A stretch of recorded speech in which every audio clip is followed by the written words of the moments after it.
Welcome to Brave Dynamics. This is your host, Jeremy Au. Leadership is harder than it looks. As a proven founder and Harvard MBA, I interview courageous entrepreneurs, executives, and investors every week.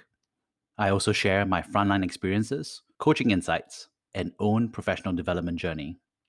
If you're stepping up as a new leader, founding a startup, or venturing into the great unknown, this is the podcast for you. I'm happy to introduce Elaine Truong, the first technical product manager at Facebook Singapore. Facebook connects 241 million Southeast Asians. And one interesting difference is that 94% use Facebook through mobile. She's worked on connecting people in developing countries to the internet, 5G, and virtual reality, as well as the latest products by Facebook and Instagram.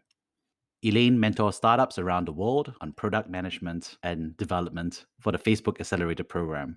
She is also on the Products A to Z committee at Grace Hopper Conference and is an advisor at hashtag Built by Girls. She had previously launched Facebook's telecom infrastructure project and the associated community labs globally in partnership with Nokia, Intel, and telcos to promote open source hardware for telecom infrastructure solutions. Elaine is also an active tech community builder and an investor in startups and venture capital funds. She is on the board of SoGal Foundation, the largest community for over 100,000 female founders and investors across 50 chapters around the world. SoGal focuses on supporting diverse founders and funders to close the diversity gap in entrepreneurship and venture capital. She shared her product learnings with entrepreneurs in Cuba, Indonesia, Mexico, UK, and Singapore.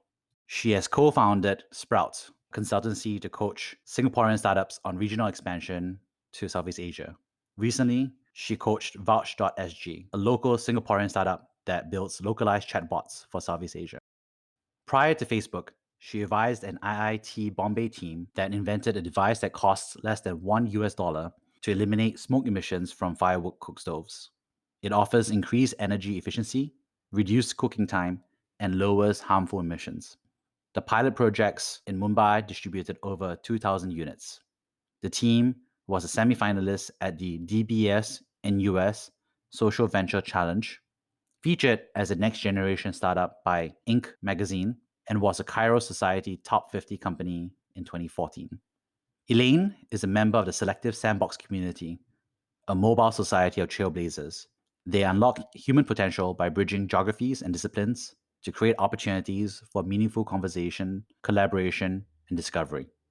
She is also a global fellow at Kairos, a community that builds and funds companies to make life more affordable. They focus on critical life stages where old industries have failed to meet the needs of everyday individuals around the world. Elaine was born and bred in Los Angeles. She has a Bachelor's of Science in Materials Engineering at UCLA, the University of California, Los Angeles. She enjoys traveling, reading, and learning Mandarin. Welcome, Elaine. It's good to see you. It's good to see you too. It's a pleasure. Thank you, Jeremy. You've had such an amazing journey, and I've always been tremendously impressed by what you've done and what you continue to do. Why don't you tell us about your leadership journey so far? I'd love to share a bit more about my background. I grew up in a pretty small neighborhood in Los Angeles, and you can imagine that the more time I spent within the confines of suburbia, the more I wanted to break out of it.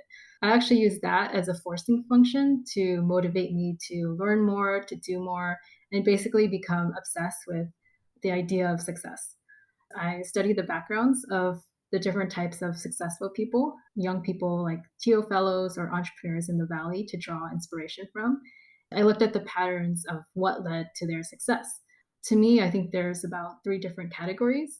One, people who join a rocket ship early on. As the company and idea does really well, they also grow with it as well. Two, people who are privileged enough to actually have the right connections and resources and are born in these situations. And lastly, there's people who are really effective at leading a movement. They're basically becoming known for that signature or trademark movement. When I talk about leading a movement, it's different from leading a single product. So, in order to lead a successful movement, I think it has to be purposeful, it has to reach critical mass, and it has to have the potential to outlast a trend and effectively be timeless. In order for someone to drive something, they also have to get really good at their craft. How this relates to me is that throughout my journey and my various roles at Facebook and organizing different startup communities, I've always stood for innovation and technology that benefits the world. That's the movement that I'm passionate about. Previously, I worked on cutting edge research projects from deploying internet access in the Philippines to supporting all kinds of diverse and female founders around the world. I've tried really hard to focus on my craft and constantly learn and improve and iterate through feedback. At Facebook, we have a slogan called Nothing at Facebook is someone else's problem. That's basically leadership in a nutshell, identifying opportunities and problems, rallying people around a bigger movement, and doing something about it. Everyone has to find their own movement that they can lead themselves, one that they can uniquely contribute to and are passionate about. I really resonate with your leadership journey. Authentic leadership is the combination of craftsmanship as well as the larger movement and pushing for something that's bigger than ourselves.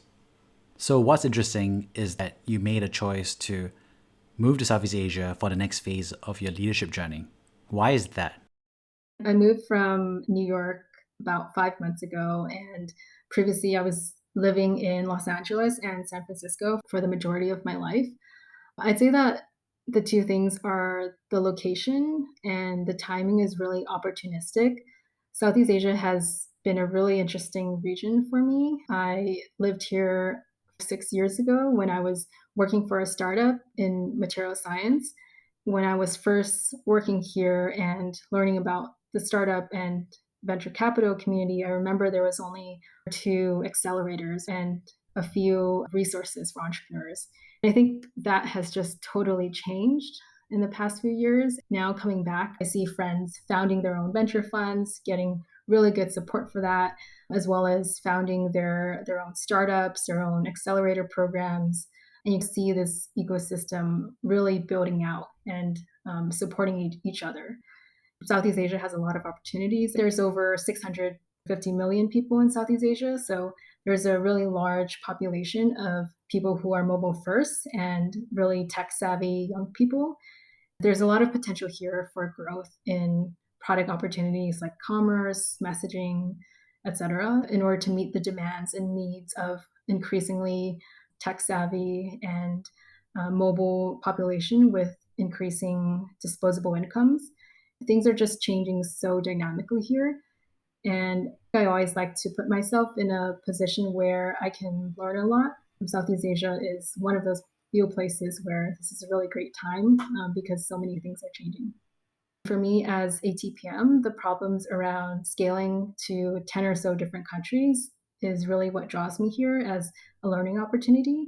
This might be interesting for those who are based in the US and have reached the maturity and want to break into the Southeast Asian market. In the US, for instance, we commonly build for the US or similar markets to start off with, and these are typically more mature markets. But for Southeast Asia, there's entirely new challenges that we have to think about, like regulatory hurdles, less infrastructure. Some countries don't even have roads, so logistics can be painful. There's actually a lot of operational differences between various countries, and startups need the right operational processes, the right products that can scale, the right database architectures in order to expand beyond just 1 to 2 countries. One of the movements that I'm really passionate about and that a lot of people in this region are excited about is supporting the growth and scale of Southeast Asian startups. Singapore is a really good hub to think about regional expansion, and a few of my friends and I actually founded a consultancy to equip startups with the right skills, frameworks, processes, anything they need in order to support their expansion across Asia. Startups in Singapore have to think about the global market from day one because Singapore is too small.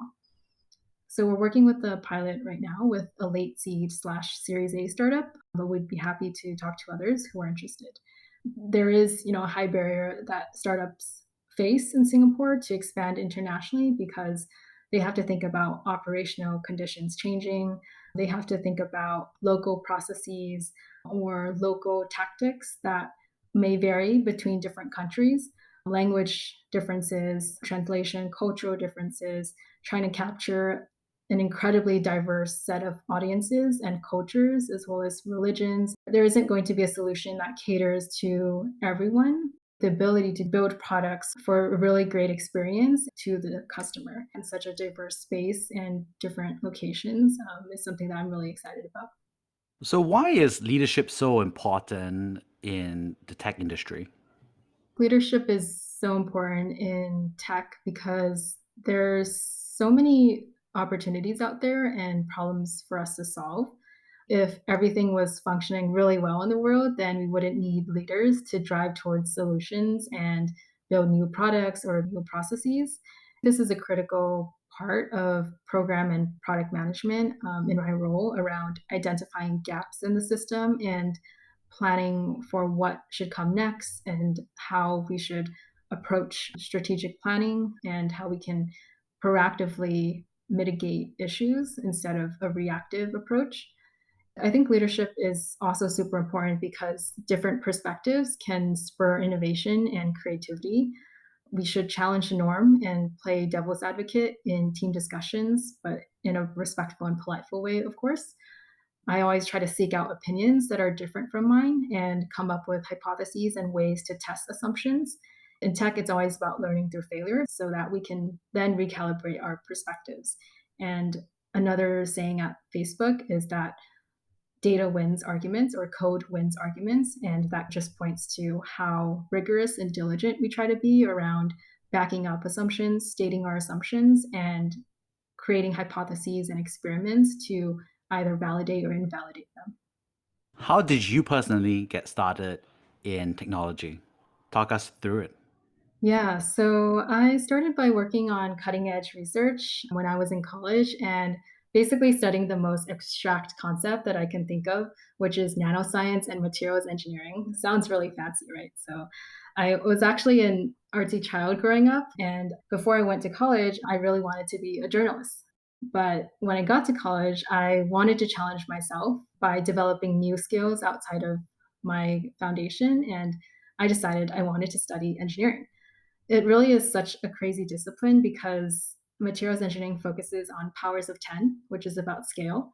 So you can think about from the tiniest invisible electrons and atoms that we're all made of to the largest scale that you can think of, which is basically outer space and developing new materials that can withstand space. So it really touches on all levels and all degrees of scale. From that point on, I wanted to become more grounded and more down to earth. And at the same time, I wanted to be part of an industry that's dynamic and innovating quickly.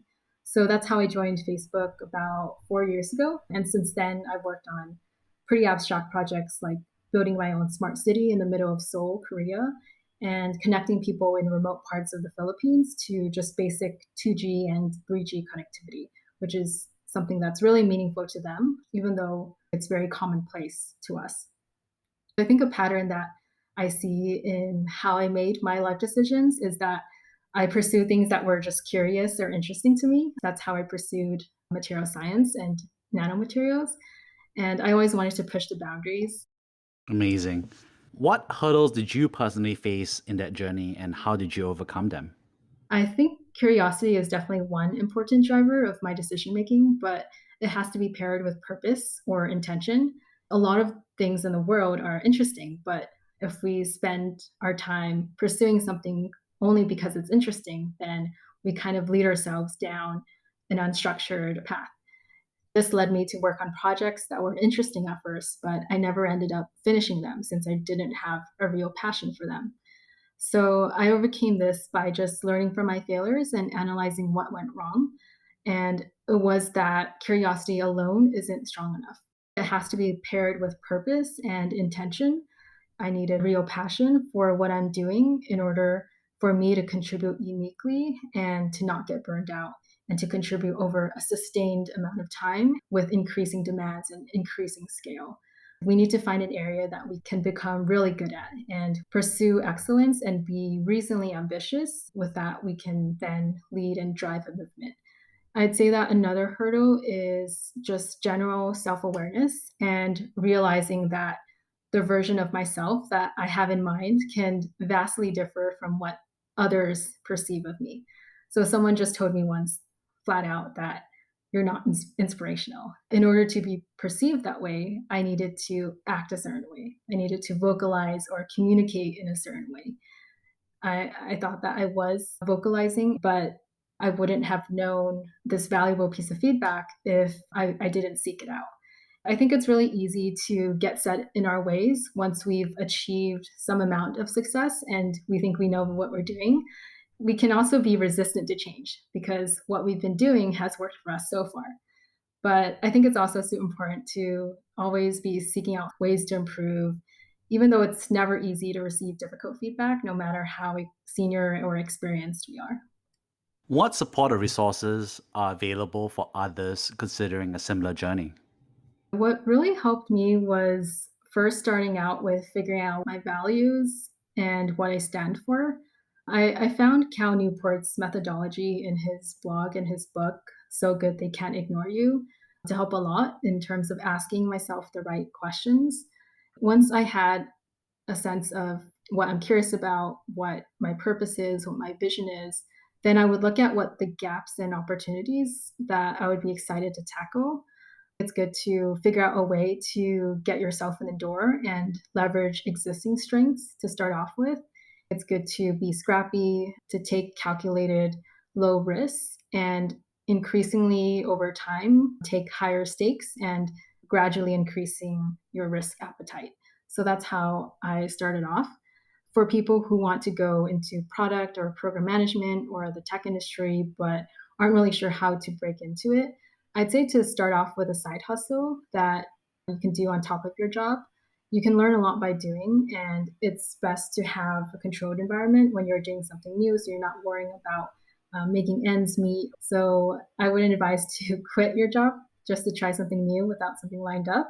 Once you've identified where you want to go and what you need to get there, decisively drive projects in your everyday job so that you can build up the skills and can learn by doing.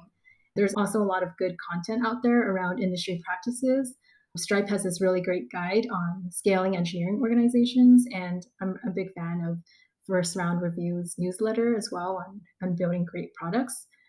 For people interested in investing and coaching startups, first build relationships with people that you can trust and consider other methods of investing, like investing in a fund as an LP or a small contribution in an AngelList syndicate to start off with. Of course, it's also good to have foundational investing knowledge and know how to hedge bets and manage risk.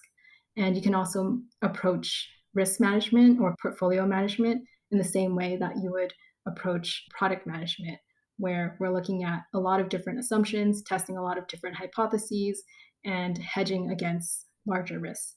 SoGal Foundation has a bunch of programming and practical content for entrepreneurs as well, like getting startup press. But we also have Fempire, which is an angel investment community focused on educating the next generation of investors through roundtables and discussions of the next deal. It's also important to seek out individuals that you admire and study their career paths like I did. Think about what skills I need to develop in order to be successful and how I can apply that given my own situation. You've been learning Mandarin recently. How have you been learning Mandarin? I've been learning Mandarin through a tutor each week. What's funny is that I'm Chinese American. My parents taught me a dialect of Chinese as well as enrolled me in Chinese class for a few years when I was growing up. But somehow I've just repressed those memories of my life and I just completely forgot how to speak the language or understand it. So I'm just starting from scratch and from ground zero. And so far it's been really fun. What's a book that you've read recently that was fun to read? I like to alternate between nonfiction and fiction books. I think fiction is really great to keep us creative and help our imagination grow. I recently read Pachinko, which is about a poor Korean family growing up in rural Korea. And this is during the time where Korean and Japanese relations are not very good and very tense. I'm a big fan of war novels. One of my favorite books is All the Light We Cannot See, which is about World War II. Within this world of so many challenges and difficulties, they still manage to come out of it a better person, or there's still that optimism and hope. That's what is really inspiring about war novels to me. A really good nonfiction book that I read recently was called David and Goliath by Malcolm Gladwell. It's basically about how underdogs and those who appear to be disadvantaged can actually win by being creative with new strategies, new tactics, and playing to the assumptions of who they're fighting. I think that this also relates to startups versus incumbents in markets where there might be a lot of players that know the market really well. But for startups who want to break into a market, there might be some creative strategies and new tactics that they can try to differentiate themselves. There's a lot of lessons learned here for leadership as well, because great leaders recognize that there isn't just one or two ways of accomplishing something, and that it's possible to accomplish an end result without sacrificing many trade offs. Typically, when people are discussing through trade offs or options, they tend to think of it as black and white. Most people think that there's only two doors, an entrance and an exit. But I think with a little creativity and skill, we can find a third door, and we can basically create our own way and challenge what has been the status quo. Who's one of your role models in real life? I'd say Bob Iger, the former CEO of Disney, and he wrote this really great book on leadership and how he's been cultivating leadership over time. People who stand out when they're just starting their careers are people who are constantly pursuing the best, and they're constantly pushing themselves and others around them. This might mean holding ourselves as well as our team to very high standards and refusing to accept mediocrity. And another lesson from that book is also to be humble. Like Jiachon said in your previous podcast, leadership is about other people and how we can inspire other people to grow into leaders of their own instead of ordering people around in a very classically direct and authoritative way of leadership. Awesome. If you could time travel back 10 years, what advice would you give to yourself? Embrace my identity more and to be more in tune with it. As we're growing up, a lot of us prefer to live in the future or anticipate something and get really excited about it instead of living in the present and getting to know our past. I'm definitely guilty of this, and I'm always excited about the next thing that's coming. And it's very easy to be caught up in that. A lot of us may also prefer to be someone that we admire instead of leveraging what our unique background and identity is. There's actually this really great article in The Atlantic called Your Work Peak is Earlier Than You Think. And that's like a very depressing title, but it ends in a positive note. And it's about the peak and decline of our career successes and why some successful people are unhappier as they progress through life. And the author also mentions a Hindu teaching about the stages of life, which is about eventually reaching enlightenment, or how we can throw out obligations, relationships that we don't need as we grow older, kind of like a reverse bucket list. Is really important to apply to leadership, because in order to lead a movement that we're passionate about, something that we can identify with and sustain ourselves with, we need to be able to offer something unique that no one else can. How we do that is by connecting with our identity and connecting with our strengths and leveraging that to offer something unique. Awesome, Elaine. It's been an absolute pleasure chatting with you again. Yeah, it was great chatting. Thanks, Jeremy.